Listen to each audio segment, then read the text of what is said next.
Sekarang saya nak tunjukkan macam mana cara nak check out sepenuhnya dan kita claim credit back yang diberikan pada malam ni juga. Kita ada masa lagi 32 minit. So saya dah pilih dua item iaitu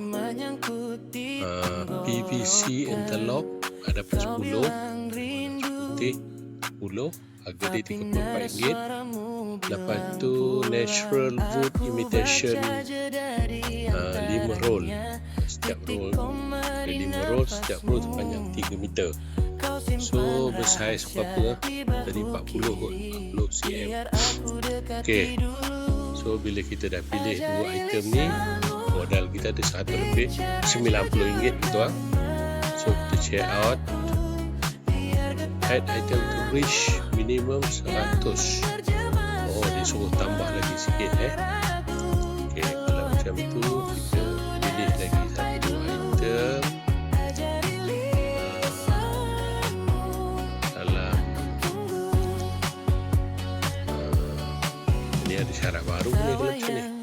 Sebelum ni tak ada pun syarat macam ni, berapa minimum. Okay, kita tengok yang paling murah yang kita ada apa. Kita ambil ni permainan burung ni. Kita beli satu tambah satu 100. Okay, check out. So jumlah yang kita nak beli adalah sebanyak RM92.09. Okay, kita akan dapat, itu kita akan dapat subtotalnya RM102.30.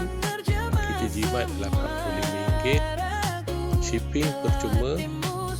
So order totalnya adalah RM102.30. Kredit yang akan digunakan dalam ni adalah sebanyak RM95.48. So balance yang saya kena bayar adalah RM6.84. Okay, kita pay guna Tashengo lah kan. Okay, pay for credit back. Okay, proses kita guna Tashengo. Okay, kita selesai bayar, kita back to merchant. Alright, kita back. So bila kita dah selesai, kita terus dapat congrats, your accumulated to be claimed RM92.09. Tapi tak adalah dia baginya kita RM92 malam ni. Kita kena claim malam ni satu payment dulu. Okay, mana claim dia? Ni yang pertama RM1.84. So kita claim dulu RM1.84 untuk malam ni. Malam besok kita claim lagi RM4 lagi, lepas tu RM7 hinggalah 13 Februari RM32.26. Itu last claim yang kita akan dapat. Dan sekiranya kita dapat credit back lagi, kita beli lagi gunakan credit back, guna duit yang ada. Kalau tak cukup, kita top up. Yang paling baiknya guna duit yang sajalah, apa yang ada sajalah, supaya kita, ini yang dikatakan untungnya membeli barang di temu. Credit back, jangan lupa. Keep it up, don't give up. Sekian. Okey, macam mana kita nak claim besok?